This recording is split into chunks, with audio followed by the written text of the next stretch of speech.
Alright, for those of you who watched my last Mish-Mash vid, you know that I've got to go under the house. And it's the next morning from when I made that last video. So I'm fixing to open the door of doom.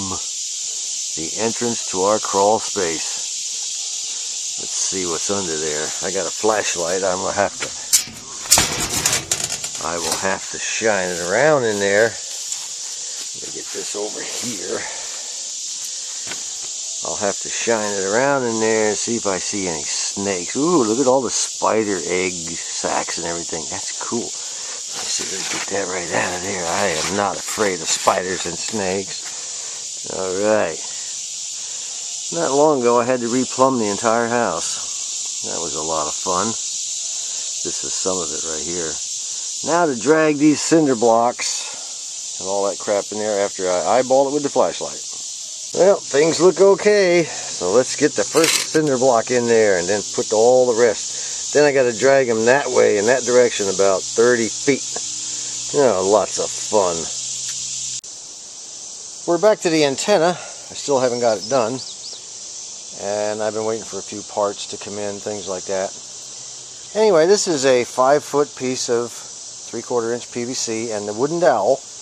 The 1/2 inch wooden dowel that I wrapped the wire around is only 4 foot, so I didn't want a whole foot left over here. So I'm going to cut this thing off at 4 foot 4 inches. It doesn't matter, you know, I could have kept the whole thing, but I think 4 foot 4 inches will give me 4 inches to work with inside the pipe to put my wire up in there. That'll work good. Alright, the pipe is cut to the right length, and now I need to put this cap on. Now what I have here is just a standard old round cap. I put a large flat washer in there and a self-locking nut on an eye bolt, and then I put another nut on the other end of the eye bolt here. I'll be spraying all this with some clear enamel or something like that to help keep it from rusting, but of course eventually it's going to rust. And then I put this little thing, I think it's called a D-ring or something. That's what we'll be hauling it up into the tree with, and that's what it'll look like once I get it glued in place. Here's the next step in this antenna. I took an F connector, bored a hole through that flat top right in the center. It had a little dimple there, so it wasn't very difficult to find, but it doesn't matter if it's in the middle or not. And it's got a screw on the inside. It'll hold it nice and secure, but I'm still going to put a little bit of epoxy around there to kind of keep it from twisting and turning. Now this will go on the end of the tube like so, and then the coax cable will run from here into the house.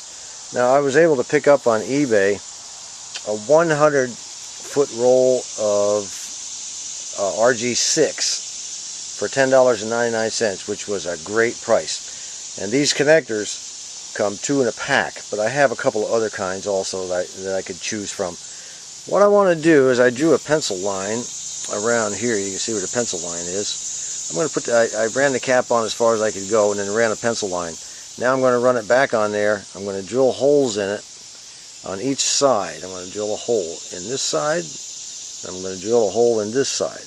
And the reason I'm drilling a hole and I'm going to fasten it on with screws instead of glue is so in the future, if I have a problem with the connector or something, I can remove it. If I cement that thing on, I'm going to have to whack the pipe off, you know, if there's a problem to get to the back side of the connector. I don't want to do that. So far so good. I cut my little slot in the 1/2 inch wooden dowel, which enabled this blue wire to lay flat down where it's nice and flush. And I soldered a wire on the end of it, put a little bit of a heat shrink there, and now I'll strip back this end right here a little ways. I'll probably shorten this wire up a little, probably to about, I don't know, maybe lop off about 6 inches of it. I just wanted to make sure I had enough wire. And then once I get it, you know, the end of it stripped off, I'll just go ahead and solder it up to the connector. Then it'll be just a matter of sliding the whole thing up inside and putting the cap on the end and putting the screws in, and then, you know, some of that silicone caulk.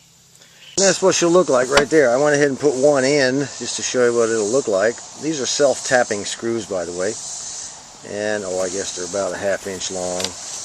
I had a couple in the, you know, in my screws and nuts drawer, so I went ahead and just used them. Alright, we're getting ready to glue the cap on. We need some cleaner first.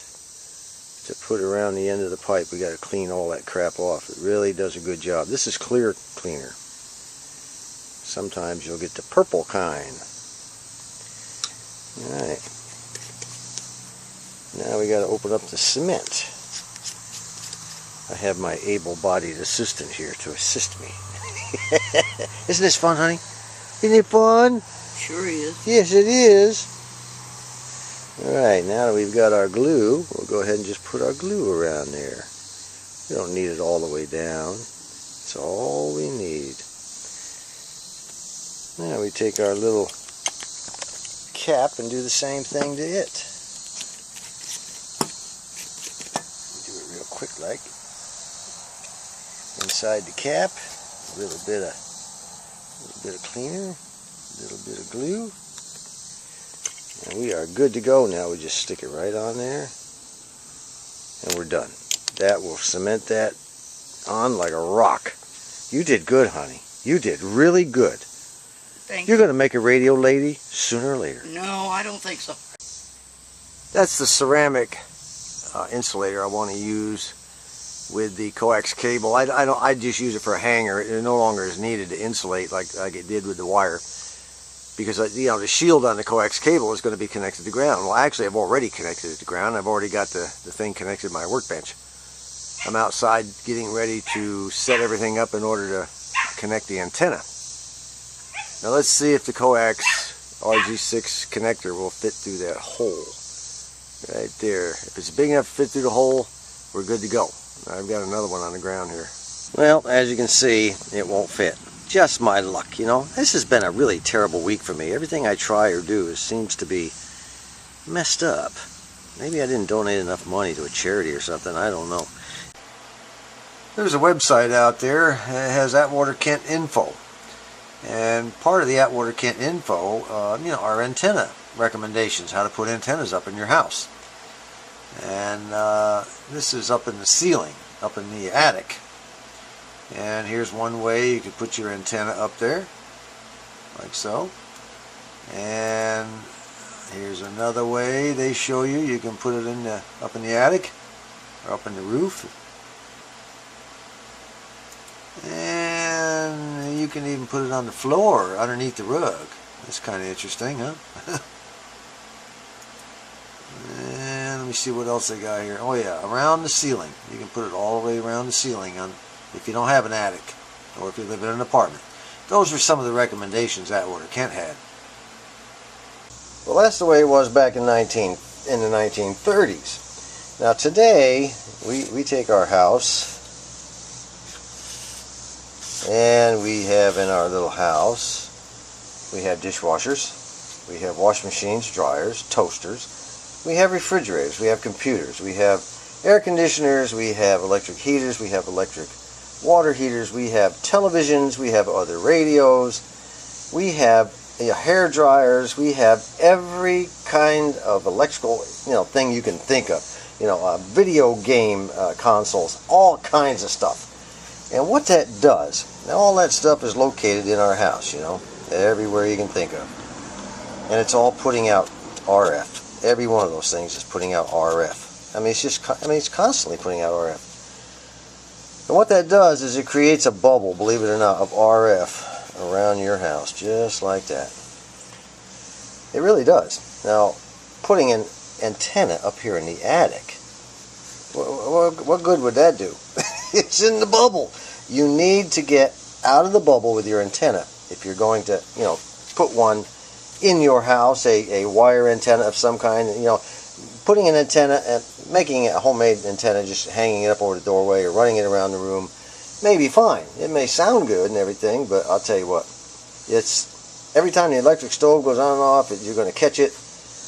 Better for you to get beyond this bubble, if possible, and use coax cable to go from your house through the bubble and out to wherever you're going to hang your antenna. Here's your antenna out here. If you just run plain wire through the bubble, insulated wire or just bare wire, this is the wire I just took down. I had it up there for a long time. I knew the situation, but I just didn't want to change it until I was ready. Well, now I'm ready. This was Radio Shack antenna wire. Back, way back when this stuff worked really good. But if you run this wire right here, this kind of wire right here, through the bubble like I did, and then out to a tree, you're really not accomplishing much, okay? Because here comes the radio signals and everything, but everything inside here is being picked up by this part here. So everything is coming down into your radio, everything. This stuff is going out, being picked up by the wire, and brought back into your house. Get beyond the bubble. That's why I'm using coax this time. I'm going to use coax cable with a shield, and I've run the shield down to a ground stake next to the house. The ground stake goes underneath the house over here to the electrical box ground that goes down into the ground. So I've got it connected back under the house to the main power ground. About 8 foot down on that baby. It goes down about 8 foot. So anyway, that's what I'm trying to do here. I don't want any of this bubble stuff to be picked up and fed back into my radio. So you're just creating a loop is what you're doing. I hope all that makes sense. Alright, do we concern ourselves with that connector not fitting through those insulators up there? Yeah, right. Yeah, we really concern ourselves. No, we do not. We fall back on plan B. Let's go up the ladder. Plan B starts with the first rung. We're going to take this old plastic tie, just like I did with the other cable I have here, and we're going to fasten it to the existing insulator and do the same thing to the one directly over my head. Plan B. Always works. Whatever it is, all hanging from the insulators. Worked great. I'm getting ready to put the bottom cap on that has the connector. I dumped a lot of silicone down in there, I really probably didn't need it, but what the heck, I just put it all the way around the outside nut there. I didn't get any of it up on the actual point where the solder connection is made. So now we'll just go ahead and thread that wire back up in there and put the screws in and secure it. I need to put some silicone around that cap, but before I do, I decided to hook up the coax. Stick it up here a little ways, maybe at the top of that swing, thing right there, and just kind of put it up vertically, strap it on with some wire ties, and see how it does tonight. I don't have time to really put it up all the way in the tree, which will be way up yonder. But let's just go ahead and hook it up there and see how it comes in. Maybe I can listen to some, WSM tonight. I don't know. Well, there's Mama. She's walking the boys. Oh, look at Mac over there. He thinks he's got himself a turtle. Look at him go. Uh-oh. Oh, wow, that was a close call. Okay, there she is. I have her up in the air. I don't know if this is far enough to go beyond our RF bubble from the house, but it's a lot better than it was. So let's see what happens. I decided to make this Mish-Mash video mostly about this antenna project because a lot of folks had asked about it. I even got some private messages about it. And I figured, what the heck, I might as well get it done with, get it covered. Coming out from the floor and back of my workbench here is the coax cable right here. And next to it, in this little keeper, is the black, thinner ground wire that goes down to the ground stake outside. And the coax cable comes up to this connector right here. Now this is a F connector that I reversed and put it in backward, okay? Leaving the connector, let me see, let me get a flashlight here, which hopefully will help. Okay, see that little connector right there sticking out of the center that the red wire's hooked to? Okay, so that thing is just in there backwards. I soldered, and the coax connector, the coax cable is, of course, screwed to the back of this connector. And then the center connector goes over to here. I just soldered a wire on and ran it over to here to this banana plug thing and tightened it down. Then I soldered a black wire to the outside of the connector and ran it over to here. And that gives me my ground, because this small ground wire that comes up alongside the coax is soldered to the back of this connector here. So ground, so when as long as my cable's plugged in, it's just like being connected to ground and to a positive. And all I have to do from now on is, you know, what I always have done. I just gator wire this in. This was my setup for years. I just gator wire it in. If we have a storm, I can easily just unhook it like that, and I don't have to worry about any radios being messed up or anything. That's it. That's how I do it. And we will hook these to the back of the radio. Well, it's not doing too bad. During the day, before the sun went down, it was not doing so hot. Couldn't hardly pick up any stations at all, but that's probably normal for around here. We just don't get very many to begin with. We live in a valley, and the antenna is very low right now.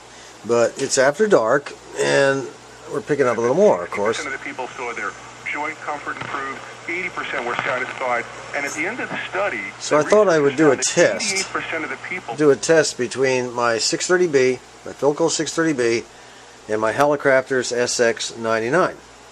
See which one is able to pick up better on that antenna. Just a comparison. This radio, to be fair, has never been worked on yet. It belonged to a ham radio operator that died a couple of years ago. I picked it up. It's an interesting story behind this radio. I probably should do a video on it. I think I said I would do it a while back, but boy did I get distracted since that date. So let's take a look at the Philco 630 first. This is the finest omega-3 on the market. Now, Dr. Levin, time's running short, but I gotta get you to tell me more about these We have a storm in the area right now. We're going to see, hear a lot of static. I understand they've got this incredible berry flavor. They literally just melt in your mouth. Of New Hampshire that shows a couple of interesting things. Let's put that up on the screen. New Jersey Governor Chris Christie has the lead. Yeah, he has the lead. 3 years out, he's got the lead. In the lap, that's going to get the job done. Forsyth makes it. Dallas, Texas. Hi, Josh. How are you? Good. What's going on? It's not too bad. Not too bad. It's picking up a lot of stations.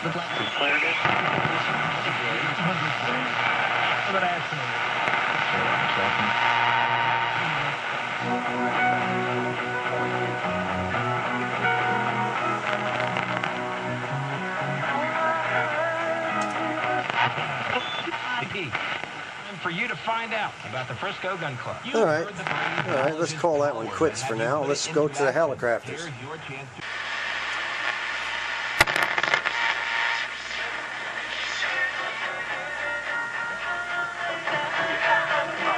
Touchscreens, apps, and QR codes. Not too bad, not too bad. Not as good as the Philco, though. RevQuest.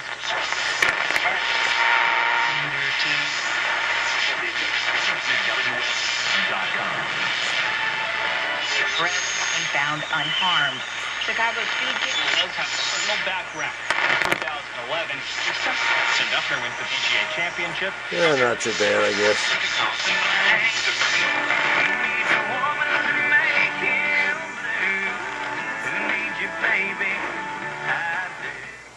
Anyway, that's it. Next time I think we'll have the antenna up in the tree, and I expect to have higher signal strengths. Not only on that, but I think we'll have much better reception. And I hope someone got something out of this. It's just a little experiment to see if it would improve things around here a little bit. And I think it has. I really do. So until the next Mish-Mash video, I think we'll just knock this one off right here. This is John.